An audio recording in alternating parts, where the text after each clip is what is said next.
समस्त study of एजुसार channel को स्वागत करुच्ची पे समस्त को स्वागत। तो आज भिडियो में आलोचना करवा पे एजुकेशन नहीं कि तुम मानकर एजुकेशन एग्जाम रही आउ कि दिन पर तेणु एजुकेशन पे आम सिलेबस डिस्कसन करी तुम मानकर मु बुझेगा सिलेबस मुझेदेवी केमी सिलेबस क्वेश्चन पैटर्न कौन रहीदेवी नहीं कि 70 मार्क जो एग्जाम पे मैंने एमसीक्यू केते मार्क आसीबो 2 मार्क केते मार्क आसीबो आउ 3 मार्क लॉन्ग क्वेश्चन ये सब सिलेक्शन कौटू पाइब पिला माने सबू ये डिटेल्स पिला माने मु ए वीडियो रे आलोचना करी कहीं पिला माने पॉलिटिकल साइंस रे एग्जाम पूरा पूरी बहुत बढ़िया होइतो पिला मानकर जहाँ पढ़ेइथिली जहाँ देइथिली सिलेक्शन सबू पिला माने पूरा पूरी प्रिंट हेकी थुआ आइतला एग्जाम रे नहीं कि थुआ आइतला। तेणु प्रति सब्जेक्ट पर पिला माने मु ट्रिक वीडियो आने टिप्स वीडियो आने जे केमिति पढ़िबा केमिति प्रिपरेशन करिबा नेक्स्ट एग्जाम गुड़िको बुझीगला। तो देख पे ये तुम मानकर सिलेबस आलोचना करी थियोरी देख पे प्रैक्टिकल तुम मानक 30 मार्क हो 70 मार्क एग्जाम। तेणु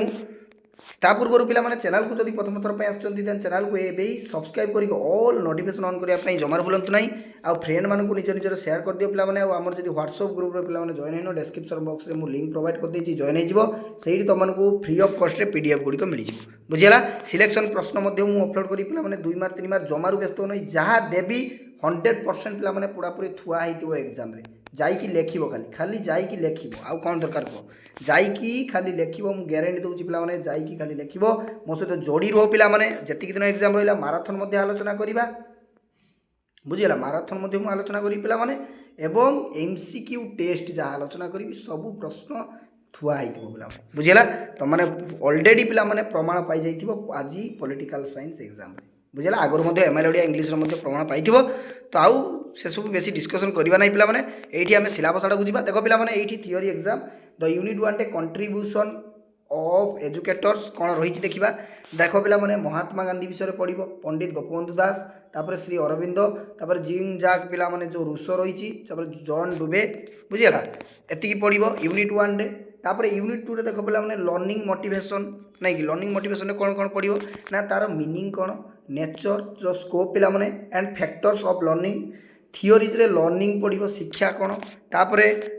ट्रायल एरर थियोरी आउ लॉज लर्निंग पढ़ जो आईन रा माने शिक्षा गुड़िक केमिति कौन से गुड़ा पढ़ तापर क्लासिकल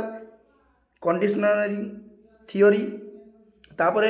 इनसाइटफुल लर्निंग पिला माने ऑब्जर्वेशनल लर्निंग पढ़ तापर कौन पढ़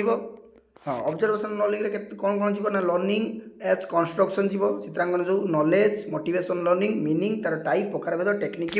ऑफ मोटिवेशन बुझीगला। तापर देख पे यूनिट 4 जहाँ पढ़े पे सिलेबस तो मुझे डिस्कसन कर दूसरी बर्तमान आ जहाँ पढ़े जी दिन एग्जाम रहा मो सहित जोड़ी रो पे 100% एमसीक्यू प्रश्न गुड़िक पढ़ एग्जाम पूरा पूरी जेपरी पॉलिटिकल साइंस रे भल कर पे से एजुकेशन तुमने बोबाल कर निजे आसी कमेंट बॉक्स रे कमेंट कर सार जहाँ पढ़ी सब पढ़ी बुझीगला। तेणु मो सहित जोड़ी हो पे मुझे जहाँ पढ़ाऊँगी भल भाव में प्राक्ट कर विश्वास रख निश्चित भाव एग्जाम भल हो बुझीगला। तो देख ये यूनिट 3 रे करेन्ट इश्यू इन एजुकेशन तादेह कौन पढ़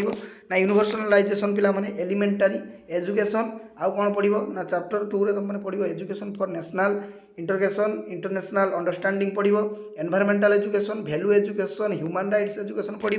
तापर इनफॉरमेशन जो कम्युनिकेशन टेक्नोलॉजी पिला माने इन एजुकेशन लाइफ स्किल विषय पढ़ पिला माने जो दक्षता गुड़िक जीवन दक्षता एजुकेशन तापर देख ये स्टैटिस्टिक्स आसीगला meaning of the nature unit 4 रे पिला माने एजुकेशन स्टैटिस्टिक्स नहीं कि जानी स्टैटिस्टिक्स परिसंख्यान गुड़िक मीन मीडियन बहुत सहज बुझेदेवी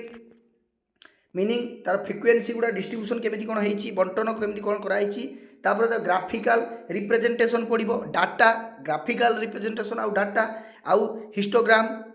आउ कौन ना पॉलीगन पढ़ आउ पाई चार्ट पढ़ मेजर जो पिला माने मेजर कले परिमाप बुझीगला। तो ऑफ सेंट्रल टेंडेंसी तापर कौन मीन मीडियन देख पे मीन मीडियन निश्चित भाव प्रश्न आसो बुझेदेवी केमिति कौन कर मीन मीडियन ट्रिक मु बुझेदेवी ट्रिक बुझेदेवी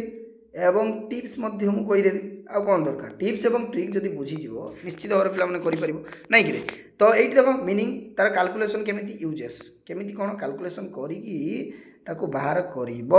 नहीं कि केमिति बाहर कर तो देखदेली पे बर्तमान आम सिलेबस जानिले तापर आम कौन करवा ना जेकोसी एग्जाम प्रिपरेशन करना पे कहीं सिलेबस मोस्ट इंपोर्टेंट तार क्वेश्चन पैटर्न जानिबा दरकार आउ कौन जानिबा दरकार ना पीवाई को भल भाव देखा दरकार तार बुझला एतिक जदि कंप्लीट करदब चिंता मुक्त भाव में पढ़ो नहीं कि क्वेश्चन पैटर्न कौन देख पे एमसीक्यू जानिथिबो केतेटा आसीबो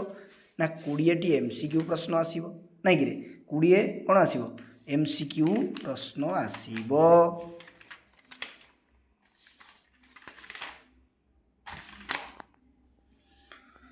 20 एमसीक्यू प्रश्न तापर आसीबो 7 × 2 केते 14 आसीगला एठी लिखि दउछि टिके रो एमसीक्यू हैला तापर देखो 3 मार्क केते आसीबो ना 3 मार्क तमर सेही बळी 7टी नहीं कि 7टी केते 21 तापर लॉन्ग क्वेश्चन केतरा ना 3टा पडियो 5 मार्क 15 नहीं कि रे 15 तो टोटल एटी हम कैलकुलेशन करदा पिला माने 20 केते 14 तापर केते 21 रो टिके 20 14 तापर 21 तापर केते ना 15 नहीं कि 15 टिके यस देखो केते हेला एठी तम मन कहगला देखो 6 4 10 1 3 5 6 7 70 हेगला टोटल हेगला 70 ना तो देखो 70 मार्क क्वेश्चन पैटर्न तुम रही आमी पढ़ देख पे जो जी दिन एग्जाम रहा काली तुम मानकर मु ट्राए करुँची सिलेक्शन 2 मार्क और 3 मार्क लॉन्ग क्वेश्चन अपलोड करदेवाई काली की मॉर्निंग रे मु अपलोड करदेवी देखीदेव भल भाव में बुझीगला आउ माराथन गुड़िक जो मु क्लास करी ताकू भल भाव पड़ो ना कौ भली जो माराथन 70 मार्क मु आलोचना करी भल भाव पड़ो 100% पिला माने एग्जाम रे से प्रश्न गुड़िक थुआई माराथन क्लास विथ कौन कर एमसीक्यू टेस्ट जो मु कराइबी यूनिट वाइज ताकू भल भाव कंप्लीट कर दो एजुकेशन पिला माने 70 रु ग्यारंटी दउची 68 तुम मानकर थुआ 70 रु ग्यारंटी दउची जदि गोटे पिला जेतिकी दिन रहिला मो सहित क्लास करिवो जोड़ी रहिवो कंटिन्यू क्लास गुड़िक करिवो गोटे भी क्लास मिस करिवो नहीं 100% पिला माने लेखिकी देउची वर्तमान 100% 68 पछे रहिवो गोटे मार्क तळ बुझिवो नहीं बुझीगला ग्यारंटी सहित देउछि किंतु मो कथा को मानिबा दरकार मो सहित पढ़िबा दरकार मो सहित जोड़ी रहिबा दरकार बुझीगला तो नेक्स्ट आम क्लास गुड़ी स्टार्ट करिबा पिला माने तो आज एतिकी पिला माने रहिली समस्त को साधुवाद सिलेबस गुड़ जानि थैंक यू धन्यवाद।